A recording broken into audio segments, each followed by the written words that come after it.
Hello, students. Good morning to everyone.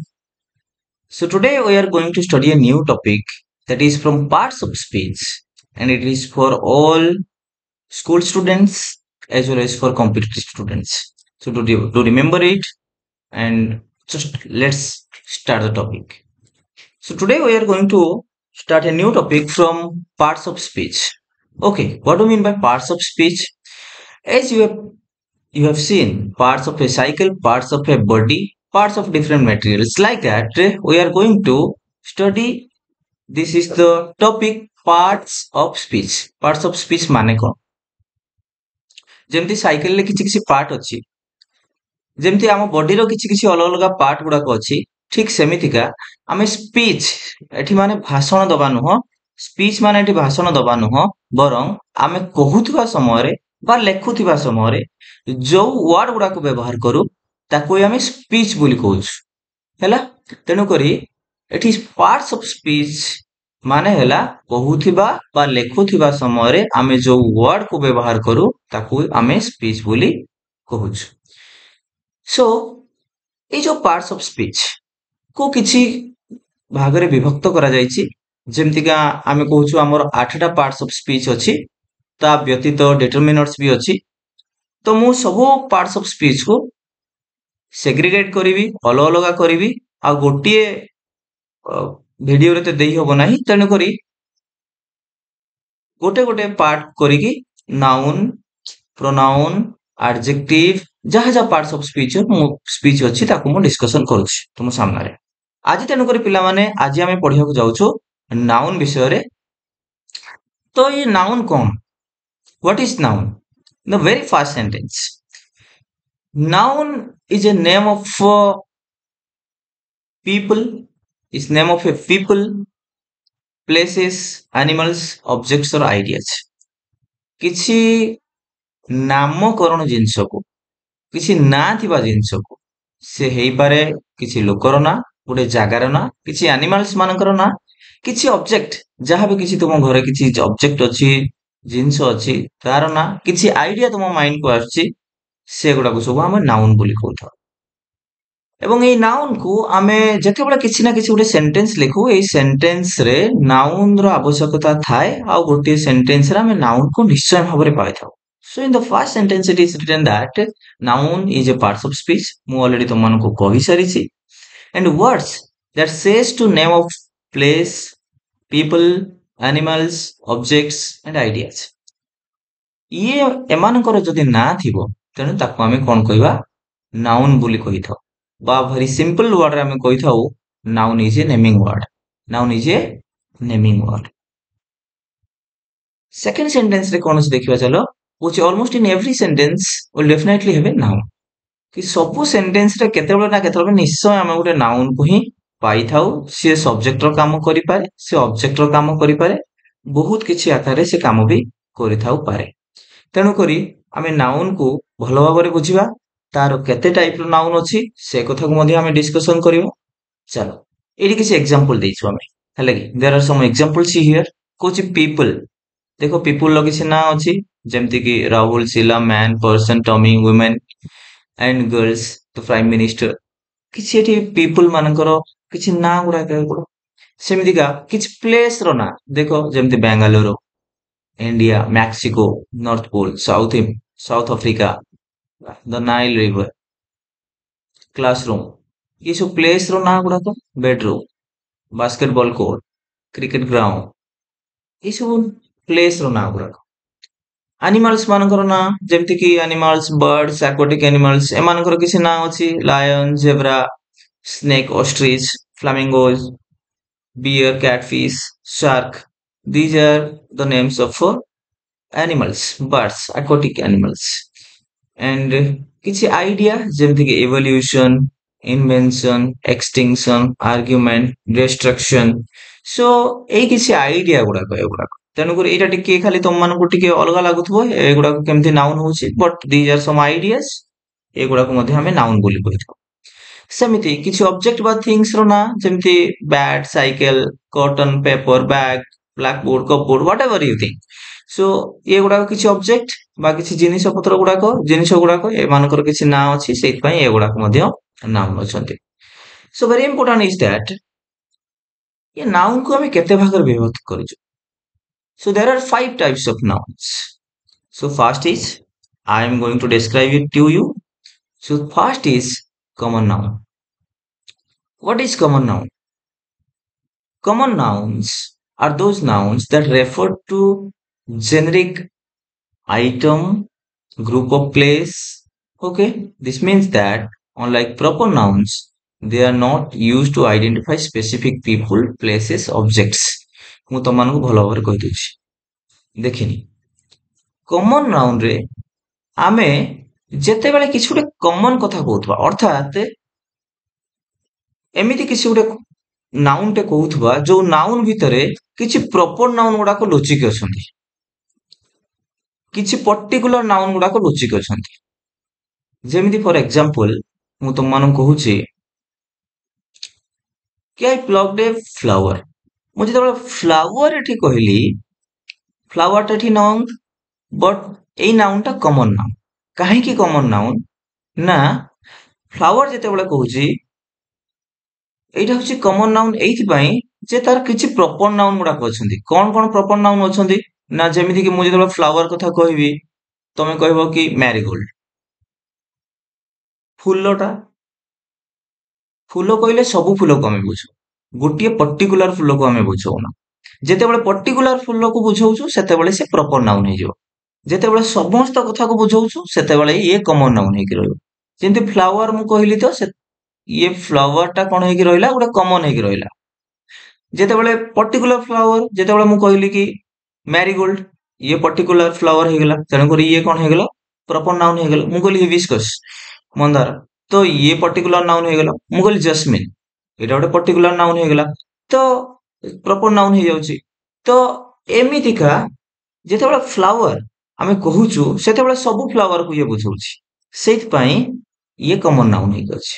ଠିକ ସେମିତିକା second ସେଣ୍ଟେନ୍ସରେ କହିଛି ଆନିମାଲ୍ସ ଆର୍ ଡେଞ୍ଜରସ୍.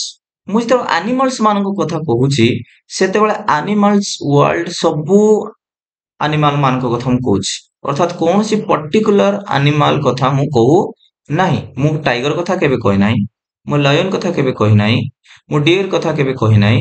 ତ ଯେତେବେଳେ ଆନିମାଲ କହୁଛି ଆମେ ସବୁ ଆନିମାଲ୍ସ ମାନଙ୍କୁ ବୁଝଉଛୁ. ଯେତେବେଳେ ମୁଁ ପର୍ଟିକୁଲାର କଥା କହିବି, ଲୟନ କଥା କହିବି, ସେ ପ୍ରପର ନାଉନ ହେଇଯିବ. ଯେତେବେଳେ ମୁଁ ଟାଇଗର କଥା କହିବି ସେ ପ୍ରପର ନାଉନ ହେଇଯିବ.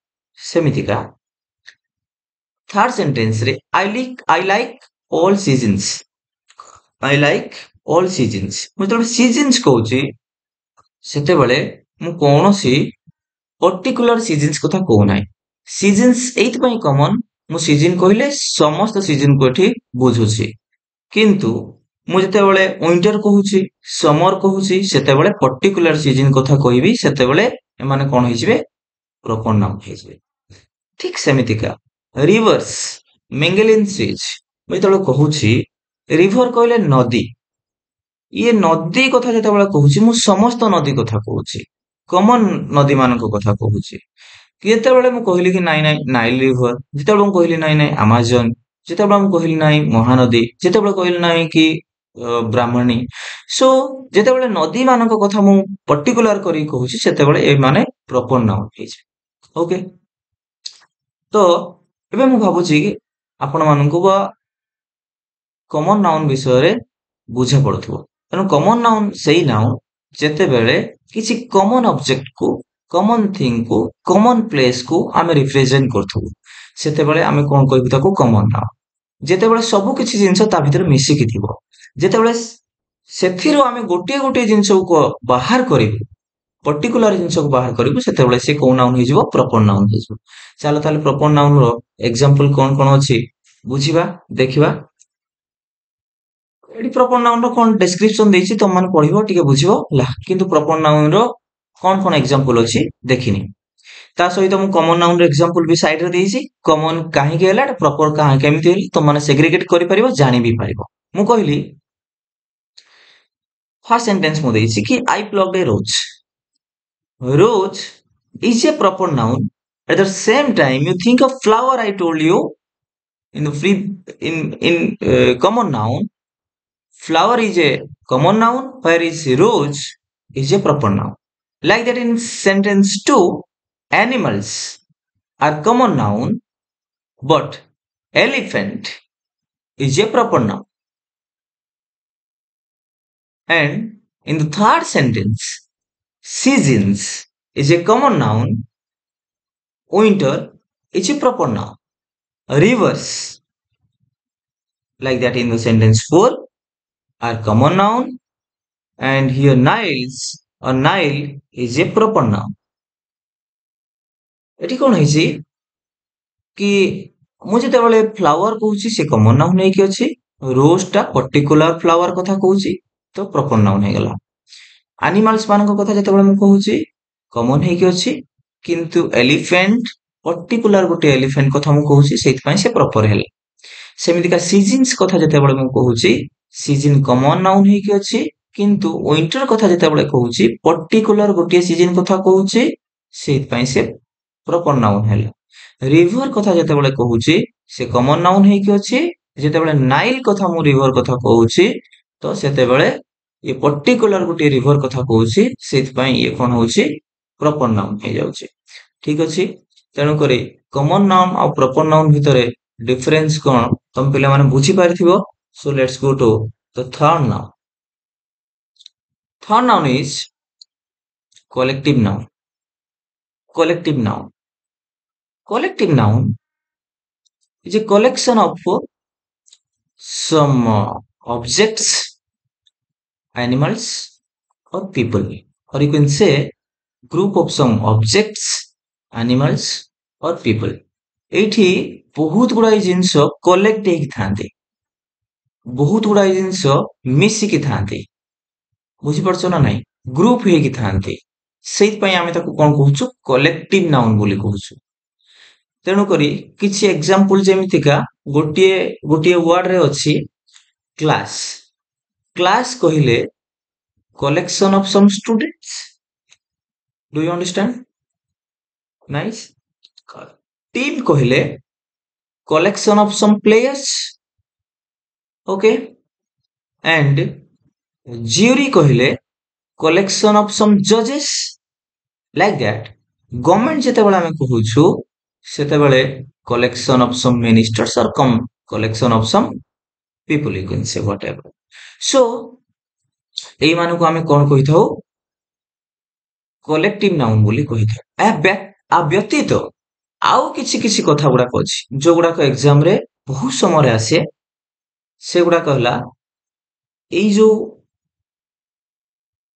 ଦେଖିନିଅ ଯେତିକି ୟେଲୋ କଲରରେ ସବୁ କରାଯାଇଛି, ତ ୟେଲୋ କଲର ପାର୍ଟ ଗୁଡାକ ସେଗୁଡାକ କଲେକ୍ସନ ଅଫ କୁ ବୁଝାଏ ବା ଗ୍ରୁପ ଅଫ କୁ ବୁଝାଏ, ବୁଝିପାରୁଛ ନା ନାଇଁ।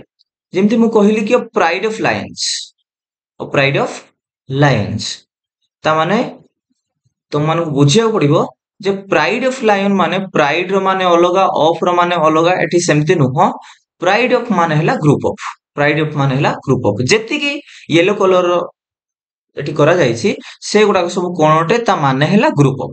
କିନ୍ତୁ ଏଇଗୁଡାକୁ ତମମାନଙ୍କୁ ମନେ ରଖିବାକୁ ପଡିବ, ବହୁତ ସମୟରେ ଏକ୍ସାମ ରେ ଆସେ। ତ ସେମିତି କି କଣ କଣ ହବ ତାହେଲେ, pride of Lions, flock of sheep, a swarm of bees, a herd of elephants, a litter of puppies, a school of fish, a stud of horses, a swarm of bees, a pack of wolves. ଗୋଟିଏ କଥା ଏଠି ଟିକେ ମନେ ରଖିବ କି ଏଇ ଯୋଉ sentence ର ସବୁ କଲେକ୍ଟିଭ ନାଉନ ମାନେ ହେଲା ବହୁତ, ଲାୟନ ସେଠି କହିଲି ମାନେ ପ୍ଲୁରାଲ ରେ ଅଛି, ତେଣୁକରି ବହୁ ବଚନରେ ଅଛି, ଏଠି ବହୁତ ସାରା ଲାୟନ୍ସ ଅଛନ୍ତି।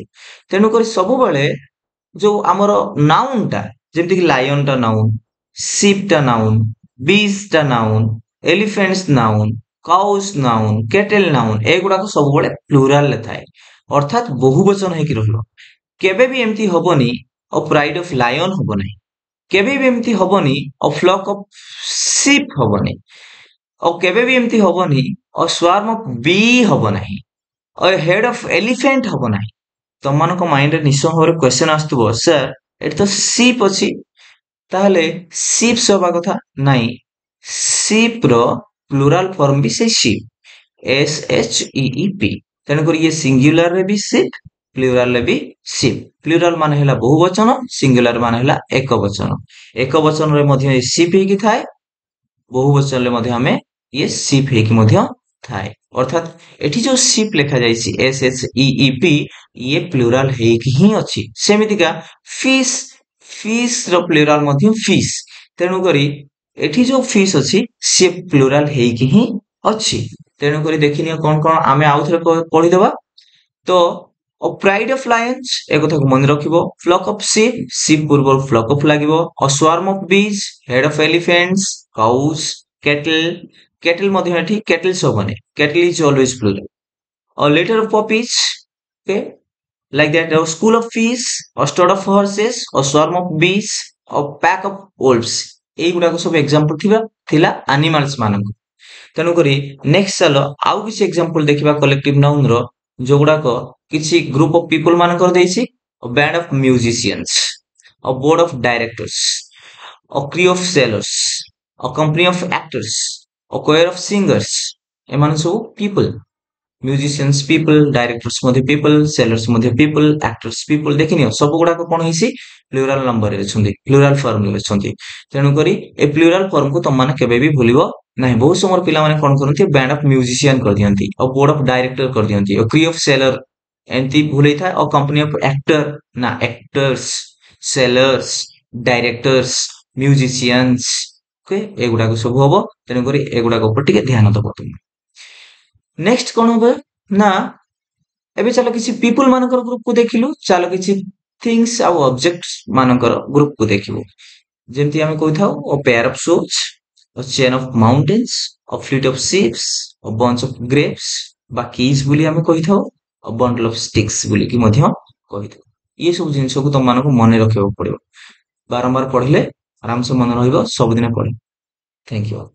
ନେକ୍ସଟ କଥା ହେଲା, ଆମେ ଯିବା next ନାଉନ, that is called abstract noun। এই abstract noun ଟିକେ ଆମକୁ ସବୁବେଳେ ପ୍ରୋବ୍ଲେମ ରଖିଥାଏ। କାହିଁକି ନା এই abstract noun କୁ ଆମେ କେବେ ଦେଖି ପାରୁନା, we can only feel it, we can only feel it, ଆମେ କେବଳ ଅନୁଭବ କରିପାରୁ। ଓକେ, ସେଇଥିପାଇଁ abstract ର ଅପୋଜିଟ ଟା କଣ, କଂକ୍ରିଟ। ତ କଂକ୍ରିଟ କୁ ଆମେ କଣ କରିପାରୁ ନା ପରସିଭ କରିପାରୁ, ତାକୁ ଟଚ କରିପାରୁ। କିନ୍ତୁ ଆବଷ୍ଟ୍ରାକ୍ଟରେ କଂକ୍ରିଟ କୁ ଆମେ ପରସିଭ କରିପାରୁ, ଦେଖିପାରୁ, ତାକୁ ଟଚ କରିପାରୁ, ସେନ୍ସେସ କୁ ଆମେ ଫିଲ୍ ମାନେ ବୁଝିପାରୁ। କିନ୍ତୁ ଆବଷ୍ଟ୍ରାକ୍ଟ ନାଉନ ଏମିତି ଗୋଟେ ନାଉନ ଯୋଉ ନାଉନ କୁ ଆମେ କେବଳ ହିଁ ଫିଲ୍ କରିପାରିବା।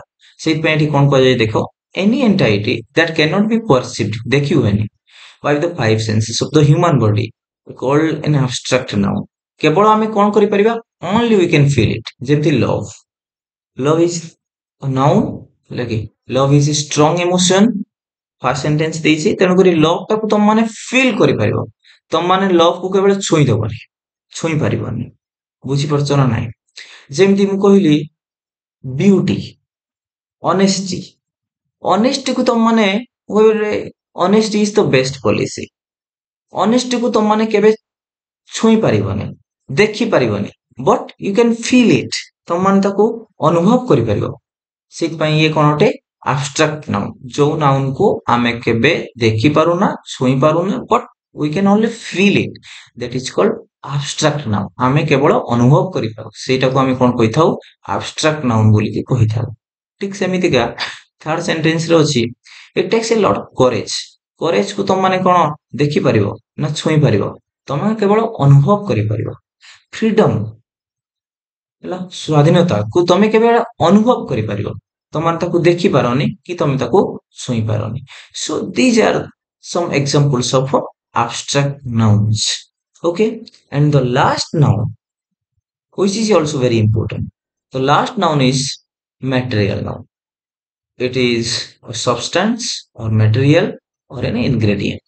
ଏଇଟା ଗୋଟେ substance ହେଇଥାଇପାରେ, material ହେଇଥାଇପାରେ ବା ingredient ହେଇଥାଇପାରେ। ଯେମିତିକା ତୁମ ପାଖରେ this coin is made of of of silver, made of ହବା କଥା ହେଲା, OF सिल्वर सिल्वर गोटे मटेरियल सेमती कपर भी गोटे मटेरियल आयरन भी गोटे मटेरियल ग्रानाइट भी गोटे मटेरियल पेपर भी गोटे material okay plastic is also material so gold is also some material so these are some material nouns so you can understand material nouns very well materials noun को तुम माने भलो भाବରେ बुझी परिबो किंतु कलेक्टिव नाउन को मने रखिବାକୁ पड़िबो ଆଉ abstract noun जो नाउन को तुम माने फील केवल करि पारो ताको abstract noun बोली कहिथा ला सेगुडा को टिके टिके मन रखिबो थैंक यू स्टूडेंट्स आज पई एति की नेक्स्ट क्लास रे भेटबो